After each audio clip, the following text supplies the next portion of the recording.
Hello everyone, welcome to my channel all about economics. I'm Pragya, and in today's video we are going to discuss about the next form of market structure, that is monopoly. In our previous video we discussed about the first form of market structure, that is perfect competition. I hope you have seen it.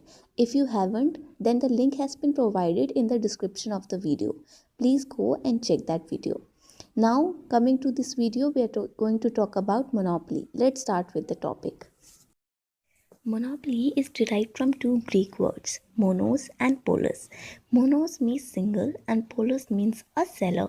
So basically what monopoly means, it means single seller. So let's go to the proper definition. It says that monopoly refers to a market situation where there is a single seller selling a product which has no close substitutes. So what's monopoly? It's actually a market situation where there is only a single seller who is selling their product and the product does not have any close substitutes. If we look around us, we find that there are no perfect monopolies, but yes, there are close monopolies. Like in the search engine market, there is Google. So we have other search engines like Yahoo, but people prefer Google over anything. So Google has a monopoly in the market, we can say that. So there are many other examples like Microsoft in the softwares and many more. So this is what monopoly is. Now let us talk about the features of monopoly. So there are various features of monopoly. For example, single seller, no close substitutes, restrictions on entry and exit, price discrimination, and price maker. So we will discuss them all in detail now. The first one is single seller. So under monopoly, there is a single seller and there are large number of buyers. So no single buyer can influence the market price, but because there is only a single seller, then the monopolist has full control over the supply and price of the product. And because of the single seller only, the monopoly firm and industry are one and the same thing. So there is only one firm and that is also the industry in the market. So this is what the single seller feature means. Now the second comes no close substitutes. The product produced by a monopolist has no close substitutes, so the monopoly firm has no fear of competition from new or existing products. So because there is only single seller, no one else is producing, then there are no other substitutes available in the market. Okay, so monopoly has no close substitutes in the market. The third one is restrictions on entry and exit. There exist strong barriers to entry of new firms and exit of existing firms. So monopoly firm can earn abnormal profits and losses in the long run because of the restrictions on entry and exit of firms.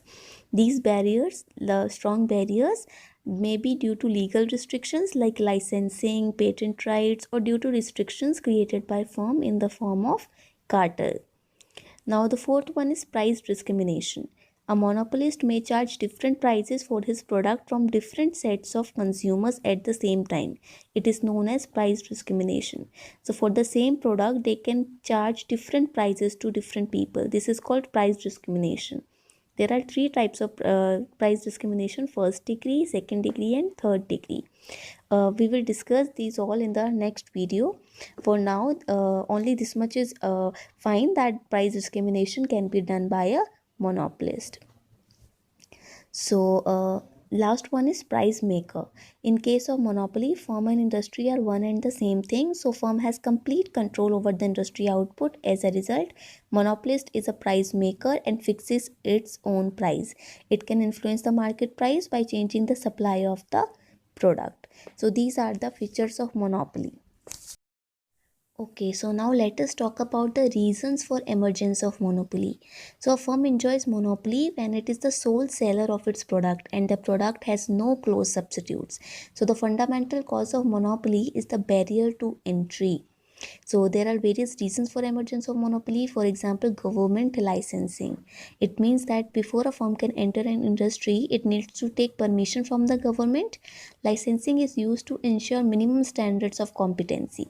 By not granting licenses to new firms, government aims to assure that only one firm operates in the market. So this is government licensing. The second one is patent rights. Certain big private companies are engaged in research and development activities. At times, they come up with new products or new technologies. As a reward for their risk and investment in research, government grant them patent right. The period for which patent rights are granted is known as patent life. So they are patent rights, there is government licensing. These are the reason for emergence of monopoly. The third one is cartel. Under cartel, some firms retain their individual identities but coordinate their output and pricing policies in order to act as a monopoly. The firms agree among themselves to restrict their total output to the level that maximizes their joint profits. The most famous example of cartel is OPEC, that is Organization of Petroleum Exporting Countries, formed in 1960, that led to virtual monopoly in the world market for oil. So basically, what does firm do? They uh, coordinate their output and pricing policies, and they act as a monopoly. They act together. Okay. So now fourth one is control on raw materials. Monopoly also arises due to sole ownership or control of certain essential raw materials needed in a particular industry. For example, De Beers Company of South Africa controls about 80% of the world's production of diamonds. Although the share is not 100%, still it is large enough to exert substantial influence over the market. So there is control over the raw materials.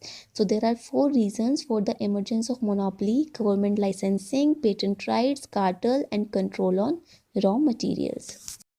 Now let us talk about the demand curve under monopoly. A monopoly firm is like an industry as a single seller constitutes the entire market for the product which has no close substitutes.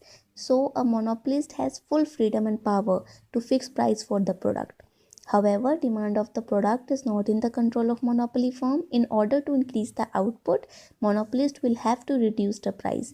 Therefore, monopoly firm faces a downward sloping demand curve. So to increase their sales, they have to decrease the prices. Therefore, the monopolist faces downward sloping demand curve. So we can see in this diagram that output is measured along the x-axis and price and revenue along the y-axis. At price OP, a seller can sell OQ quantity, and demand rises to OQ1 when the price is reduced to OP1. So when the price reduces, the demand increases. So demand curve under monopoly is negatively sloped as more quantity can be sold only at a lower price. And MR curve is uh, less than AR curve under monopoly.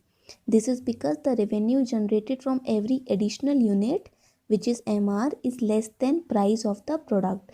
Due to this reason, MR is less than AR under monopoly. So this is for this video, the monopoly. We will discuss the detail of monopoly for the graduation level in the next video.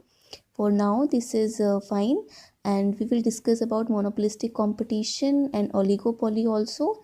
I hope you liked the video and you understood the topic. If you have any problems, please mention them in the comment section. And do like the video, subscribe to our channel. Thank you so much.